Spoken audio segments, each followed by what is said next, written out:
दोस्तों, आप सभी का एक बार फिर से स्वागत है हमारी इस सीरीज में। दोस्तों, आपको पता होगा हम एसएससी जीडी के लिए पीवाईक्यू सीरीज कर रहे हैं, जो एसएससी जीडी के पॉइंट ऑफ व्यू से बहुत ही महत्वपूर्ण सीरीज है। दोस्तों, जो बच्चे बहुत ही पढ़ने में कमजोर हैं या जो सही से पढ़ना चाहते हैं, कॉन्सेप्ट से पढ़ना चाहते हैं, मैं उनके लिए एक बार जब भी ये वीडियो उनको मिले तो एक बार जरूर चैनल को सब्सक्राइब कर लें। मैं आपको निश्चित ये भरोसा दिला रहा हूँ कि आपको बहुत ही फायदा होगा हमारी वीडियो देख के। अभी हम जीडी के पॉइंट ऑफ व्यू से क्वेश्चन कर रहे हैं, फिर धीरे धीरे हम बेसिक से पढ़ेंगे। चलिए हम क्वेश्चन की शुरुआत करते हैं। ये समलंब चतुर्भुज से रिलेटेड क्वेश्चन है। पहले हम समलंब चतुर्भुज को जान लेते हैं कि समलंब चतुर्भुज होता क्या है। देखिए, ये हमारा समलंब चतुर्भुज है। इसमें आमने सामने की भुजाएं समांतर होती हैं। अगर ये हमारी ए है और ये हमने मान लिया हमारी बी भुजा है, बेटा ये दोनों समांतर भुजाएं होंगी ए और बी, और ये है इनके बीच की लंबवत दूरी। इसको हम बोलते हैं इस समांतर समलंब चतुर्भुज की हाइट। अब इसका क्षेत्रफल बेटा क्या होता है? क्षेत्रफल होता है 1/2 समांतर भुजाओं का योग, यानी a प्लस बी और इंटू हाइट। ये हमारा इस समलंब चतुर्भुज का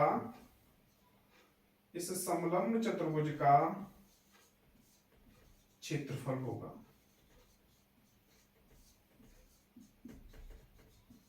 1/2 इन समांतर भुजाओं का योग इंटू हाइट। तो हम इस क्वेश्चन को करते हैं। अब कह रहा है कि समलंब चतुर्भुज की समांतर भुजाओं की लंबवत दूरी क्या है? लंबवत दूरी यानी हाइट पूछी है। तो फिर कह रहा है कि जिसका क्षेत्रफल 108 वर्ग सेंटीमीटर है, यानी क्षेत्रफल कितना है 108 और 1/2 कह रहा है। फिर समांतर भुजाओं की लंबाई 9 सेंटीमीटर और 36 सेंटीमीटर है, यानी अगर ये 9 है तो ये कितनी है 36 है। तो आप 9 + 36 को ऐड कर दो इंटू हाइट आपको निकालनी है। तो बेटा जब कैलकुलेशन करोगे तो क्या हो जाएगा 108 इक्वल टू ये 2 क्रॉस हो जाएगा और ये हो जाएगा हमारा 36 और 9 को हम जोड़ेंगे तो ये हमारा 45 हो जाएगा। देखिए 9 से कट रहा है, 9 से ये 5 बार कट जाएगा और 9 से ये हमारा कट जाएगा 12 बार, यानी 12 दूनी 24 हो गया, यानी 5h इक्वल टू 24। यहां से h हमारा आ जाएगा 24/5 और 5 से इसे डिवाइड कर दो। 5 से ये 4 बार चला जाएगा और फिर 4 बच जाएगा, डेसिमल लगा देंगे हम। 5 8 जा हमारे 40 हो गए, यानी हमारी हाइट कितनी निकल के आ गई 4.8। आपको क्वेश्चन समझ में आ गया होगा। चलिए चलते हैं अगले क्वेश्चन की तरफ। कह रहा है कि एक पहिया 4000 चक्कर लगाता है और 60 किलोमीटर की दूरी तय करता है, तो पहिए की त्रिज्या ज्ञात कीजिए, यानी हमें ज्ञात करनी है रेडियस। पहले हम पहिए के बारे में एक थोड़ी सी जानकारी ले लेते हैं। देखिए, हमारा जो कोई सा भी किसी का भी पहिया हो, एक वृत्त के आकार का होता है, और वृत्त की जो परिध होती है वो बेटा हमारी कितनी होती है 2πr। यानी कहने का मतलब ये है, जब भी कोई पहिया एक चक्कर लगाएगा तो वो बेटा दूरी चलेगा 2πr। कह सकते हैं एक चक्कर में चली गई दूरी हमारी 2πr होती है। तो अगर एक चक्कर में चली गई दूरी निकल आई, वो हम उसे 2πr के इक्वल करा देंगे। तो पहले हम एक चक्कर में चली गई दूरी निकालेंगे। ये कह रहा है कि 4000 चक्कर लगाए, दूरी कितनी कवर की 60। हम ये किलोमीटर है, हम इसको मीटर में कन्वर्ट कर दे रहे हैं, यानी 4000 चक्कर में दूरी कितनी कवर की 60,000। तो एक चक्कर में जो चली गई दूरी होगी वो कितनी हो जाएगी 60,000 अपॉन 4000। ये 3 कट गए बेटा, ये 4 से कितनी बार कट गया 15 बार। तो ये जो 15 मीटर जो हमारी दूरी आई है वो एक चक्कर में चली गई दूरी है, तो हम इसे बराबर करा देंगे 2 पाई आर के। आपको पता है पाई का मान 22/7 होता है, आर तो हमें निकालनी है, और ये हो गई 15। अब बेटा 7 इधर चला जाएगा, तो यहां से हो जाएगा 15 इंटू 7, और ये 22 नीचे, और ये 2 यहाँ। अब ये हो जाएगा बेटा 105/44। अब देखो 44 से ये काट देंगे, 44 दूनी हमारे कितने होते हैं 88। अब बचे कितने बेटा 17। अब भाग तो नहीं जाया तो हमने पॉइंट लगा लिया, एक 0 यहाँ हो गया। अब बेटा आपको पता चल रहा होगा सीधे सीधे 3 बार वैल्यू कट रही है, तो हमारी जो रेडियस आ गई 2.3 आ गई बेटा, यानी जो आर का मान आया वो कितना है 2.3। बहुत ही इंपॉर्टेंट क्वेश्चन है बेटा, एक बार जरूर करना है इसको। चलिए नेक्स्ट क्वेश्चन कह रहा है कि 21 मीटर लंबी, 12 मीटर ऊंची, 36 सेंटीमीटर मोटी दीवार बनाने के लिए कितनी ईंटों की आवश्यकता होगी यदि प्रत्येक ईंट की माप 28 centimetre into 18 centimetre into 6 centimetre. तो बेटा हमें निकालनी क्या है ईंटों की संख्या। तो पहले तो ये देखो जो ईंटें लगी होंगी वो किस में लगी होंगी बेटा दीवार में। तो पहले दीवार का आयतन देखो, दीवार का क्या हो जाएगा, ये दीवार हमारे घनाभ के आकार की होगी। कह रहा है 21 मीटर, लेकिन बेटा यहाँ देखो यहाँ सेंटीमीटर है, यहाँ सेंटीमीटर है, यहाँ पे भी सेंटीमीटर है, यहाँ भी सेंटीमीटर है, तो इनकी यूनिट एक कर लो।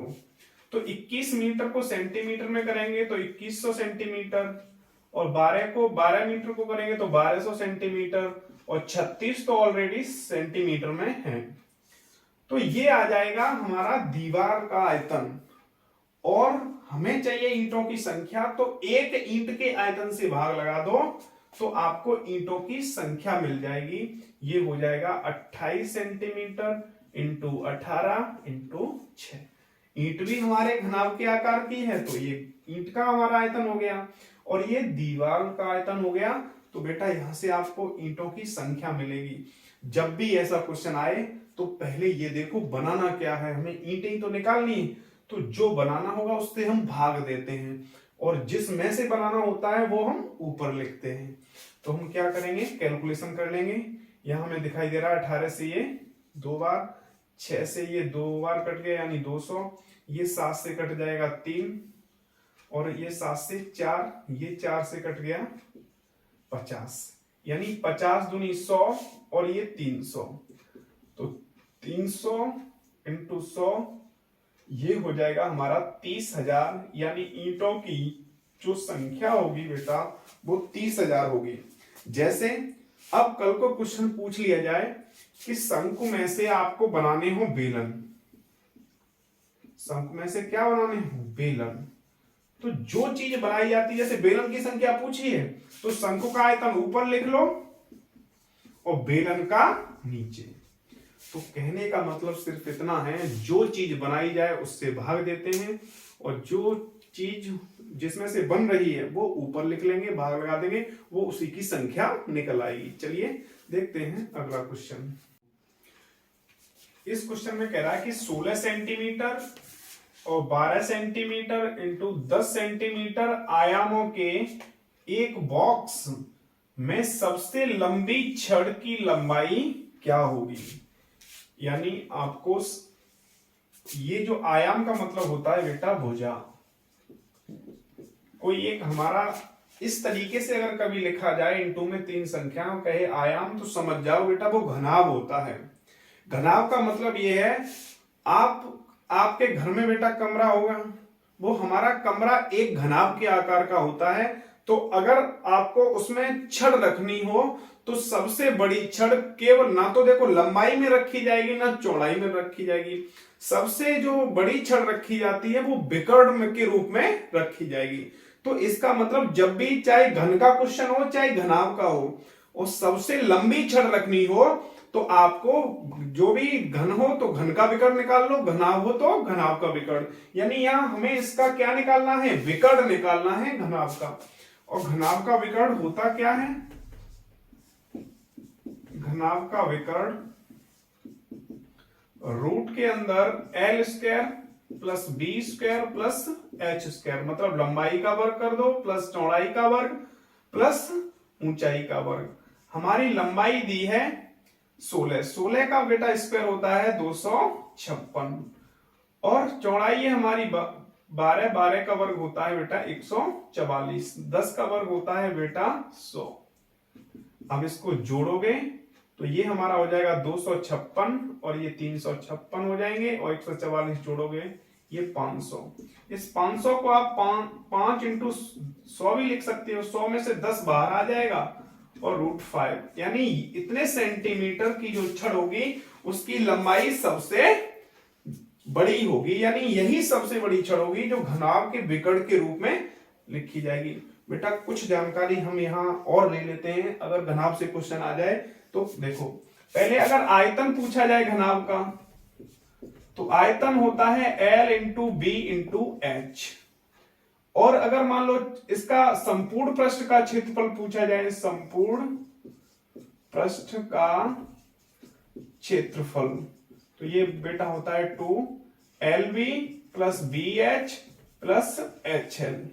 और अगर इसका पूछा जाए केवल 4 दीवारों का क्षेत्रफल, 4 दीवारों का क्षेत्रफल, तो ये बेटा होता है हमारा 2HL प्लस B। तो बेटा अगर क्वेश्चन आ जाए केवल चार दीवारों से संबंधित आ जाए, ये पूछता कैसे बेटा, केवल कह देगा घनाभ की भुजाएं दे देगा और कह देगा केवल 4 हमारी जो दीवार है उन पर पेंट की जानी है, तो बताओ उसका क्षेत्रफल या क्या होगा। तो हमें फिर 4 दीवारों का क्षेत्रफल प्रयोग करना पड़ेगा, 2HL प्लस B। बेटा यहाँ टाइम नहीं है, यानी हमें बहुत ही कम समय में क्वेश्चन कराने होते हैं, इसलिए मैं आपको बेसिक से नहीं समझा पा रहा। यकीन मानिए इसको आप बेसिक से पढ़ोगे तो एकदम सही तरीके से समझ में आ जाएंगे। चलिए अगले क्वेश्चन की तरफ चलिए। देखो कह रहा है कि एक घन का आयतन 192√3 सेंटीमीटर है, तो उसके विकर्ण की लंबाई क्या होगी। तो पहले घन के बारे में भी समझ लो। घन का जो आयतन होता है वो होता है बेटा, जो भी भुजा होगी उसका क्यूब कर दो तो वो घन का आयतन हो जाएगा। और अगर घन का विकर्ण निकालना हो तो ये होता है बेटा A√3। और घन का संपूर्ण पृष्ठ का क्षेत्रफल निकालना हो, संपूर्ण पृष्ठ का क्षेत्रफल, तो ये बेटा होता है 6A²। ठीक है। अब कह रहा है कि आयतन दिया है कितना, 192√3, तो A क्यूब का मान है ये 192√3।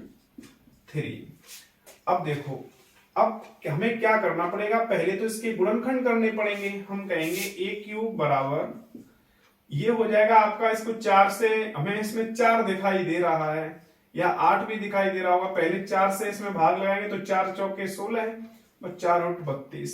आप फिर 48 को भी तोड़ सकते हो।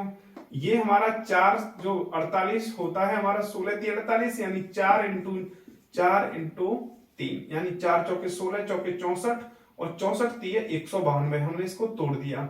अब हम इस को देखें, इस √3 को, तो √3 इंटू √3 भी कर सकते हैं बेटा। क्यों? क्योंकि यहाँ क्यूब है, हमें यहाँ पेयर बनाने हैं 3 3 के, तो ये हमारा हो जाएगा, A का मान आ जाएगा बेटा, जब इस पे क्यूब रूट चढ़ेगा तो 4 बाहर आ जाएगा और √3 आ जाएगा। तो यानी हमारी भुजा निकल के आ गई, भुजा हमारी 4√3 है।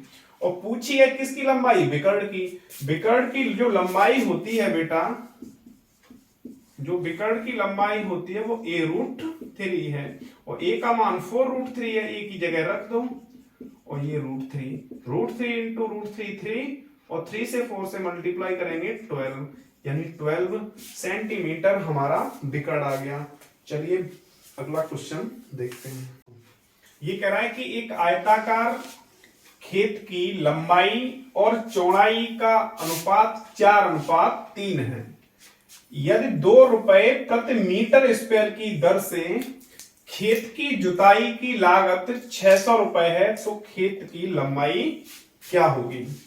देखो बेटा, पहले तो मैं ये अभी तुम्हें बेसिक से समझा रहा हूं, यानी अगर मैं तुम्हें जल्दी ही बताऊंगा तो हो सकता है तुम्हारी समझ में ना आए।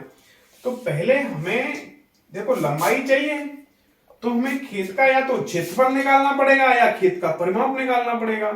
तो पहले यहां से एक चीज समझो, अगर ये 2 रुपए प्रति मीटर स्क्वायर लिखा है, इसका मतलब बेटा ये है कि अगर 2 रुपया हमारे तब लगते जब हमारा खेत का क्षेत्रफल 1 मीटर स्क्वायर होता।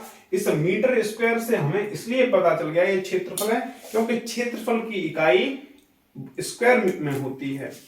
चलिए 2 रुपए 1 मीटर स्क्वायर के लिए, तो ये बताओ लगे कितने रुपए हैं, 600 रुपए।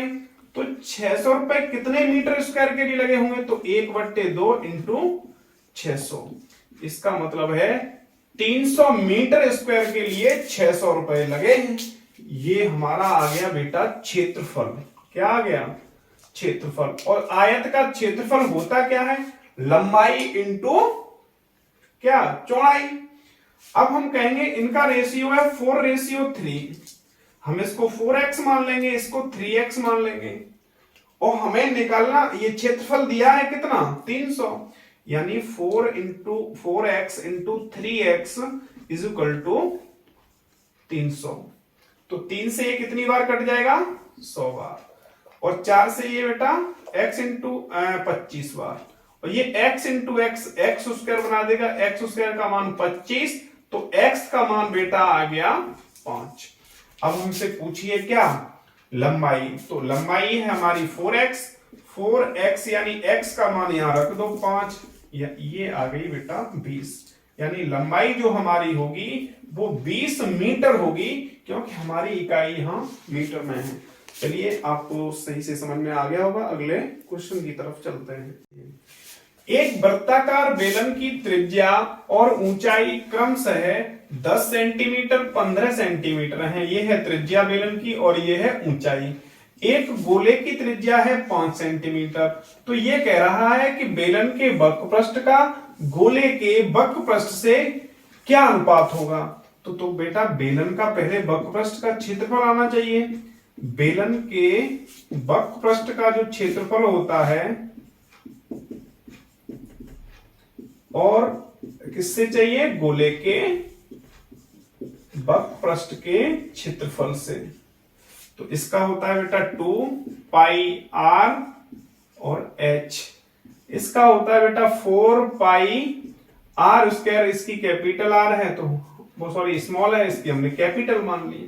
अब यहां बेटा मान रखेंगे, पहले पाई से पाई काट दी और 2 से ये 4 कट गया 2 बार। अब त्रिज्या रखो बेलन की और ऊंचाई, यानी 10 है त्रिज्या, ऊंचाई है 15, तो 10 लिख दो यहां और ऊंचाई लिख दी 15। रेशियो चाहिए हमें किसके साथ, गोले के वक्रपृष्ठ के, तो 2 लिख दिया। आर का मान है यहाँ हमारा कितना, 5 सेंटीमीटर, तो यहाँ 5 इंटू 5, 5 से ये 3 बार कट गए और ये 5 से कट गया बेटा 2 बार, 2 से ये 2 कट गया, यानी इधर कुछ नहीं बचा तो 1 और इधर 3। रेशियो आ गया हमारा बेलन के वक्रपृष्ठ के क्षेत्रफल का गोले के वक्रपृष्ठ के क्षेत्रफल के साथ 3:1। तो यहाँ बेलन का मैं यहाँ फॉर्मूले लिख दे रहा हूं, आप इन्हें याद भी कर सकते हो। अगर आयतन निकालना हो बेलन का तो ये होता है बेटा पाई आर स्क्वायर एच, और वक्रपृष्ठ का क्षेत्रफल होता है वो बेटा मैंने अभी तुम्हें बता दिया 2 पाई आर एच। अगर हमसे यही संपूर्ण पृष्ठ का क्षेत्रफल पूछता, क्षेत्रफल का संपूर्ण पृष्ठ का क्षेत्रफल, तो बेटा कुछ नहीं बस इसमें 2 पाई आर स्क्वायर और जुड़ जाता है, यानी पाई आर स्क्वायर एक तरफ तो 2 तरफ का 2 पाई आर स्क्वायर, यहां से 2 पाई आर कॉमन मिल जाते हैं, तो उसके बाद ये बचेगा h प्लस आर। तो आप ये आयतन और वक्रपृष्ठ और संपूर्ण पृष्ठ के क्षेत्रफल याद कर सकते हैं। चलिए अगला क्वेश्चन देखते हैं। देखिए इस क्वेश्चन में कह रहा है कि 11 क्रमागत धनात्मक पूर्णांकों का औसत d है, यदि अंतिम 2 संख्याओं को हटा दिया जाए तो औसत में कितनी वृद्धि या कमी होगी। बहुत इंपॉर्टेंट है क्वेश्चन बेटा। अगर जब भी ऐसा क्वेश्चन आए, यहां 3 क्वेश्चन बनते हैं बेटा। एक तो क्रमागत वाला, क्रमागत तो तुम्हारी संख्याएं लिखी होंगी, और एक तुम्हारा क्रमागत सम संख्याएं होंगी, क्रमागत सम संख्याएं होंगी, और एक होगा बेटा क्रमागत विषम संख्याएं, क्रमागत विषम संख्या।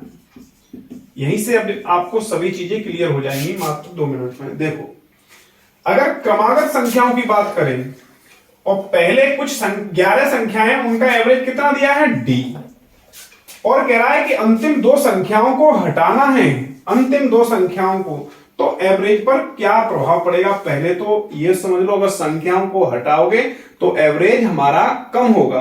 क्या होगा? कम होगा। अगर संख्याओं को बढ़ाओगे तो एवरेज बढ़ेगा। तो इसका मतलब ये है बेटा कि यहां पर हमारा संख्याएं कितनी हम हटा रहे हैं, 2। तो जब भी क्रमागत की बात आती है, जितनी संख्याओं को हटाते हो उसका आधा एवरेज कम हो जाता है। यानी संख्याएं 2 हट रही हैं तो 2 का आधा हो गया बेटा 1। तो यहां से एवरेज की 1 की कमी हो जाएगी। तो आंसर हमारा हो जाएगा 1 की कमी। अगर ये पूछेगा कितना एवरेज हो जाएगा तो आंसर हो जाएगा D-1। अगर यहां क्रमागत सम संख्याओं की बात होती, हाँ बेटा यहां एक चीज और छूट गई। अगर ये पूछा जाता अगर 2 संख्याएं जोड़ दी जाए तो एवरेज कितना होगा, तो बेटा सीधी सी बात है, तब भी एवरेज आधा ही बढ़ेगा। जैसे दो संख्याएं होंगी तो 2 का भाग लगा देंगे, 1 बढ़ जाता। अगर कहता आगे वाली 3 संख्याओं को सम्मिलित किया जा रहा है तो आप इसका आधा कर दो तो एवरेज बढ़ता 1.5। अगर कहता 5 संख्याएं क्रमागत में शामिल करी जा रही है तो बढ़ता हमारा 5 का आधा 2.5। अब यहां सम संख्याओं की बात करें तो सम संख्याओं में जितनी संख्या बढ़ाई जाए उतना ही, अगर 2 संख्याएं बढ़ाई जाती तो यहां 2 एवरेज प्लस हो जाता, 2 की वृद्धि हो जाती। अगर 2 कम करी जाती तो 2 की कमी हो जाती। सेम विषम में होता है, जितनी संख्याएं शामिल करी जाएंगी उतना ही एवरेज बढ़ेगा। अगर यहां विषम में मान लो 11 संख्याएं आगे और बढ़ा दी गई तो 11 ही एवरेज बढ़ेगा। सम और विषम का सेम कॉन्सेप्ट है बेटा। तो ये क्वेश्चन तुम्हें बहुत अच्छे से समझ में आ गया होगा। ये क्वेश्चन इंपॉर्टेंट है बेटा, एक बार जरूर करके जाना। एवरेज में कमी की जरूर पूछ सकता है यहां पर। चलिए बेटा, एक बार ये बताओ आपको क्लास कैसी लगी। अगर अच्छी लगी हो क्लास तो एक बार लाइक जरूर करना, शेयर करना और सब्सक्राइब करना बेटा। आपका लाइक हमारे मोटिवेशन को बढ़ाता है, इसीलिए खुशी रहिए, प्रसन्न रहिए बेटा। अब मिलते हैं अगली क्लास में। जय हिंद, जय भारत।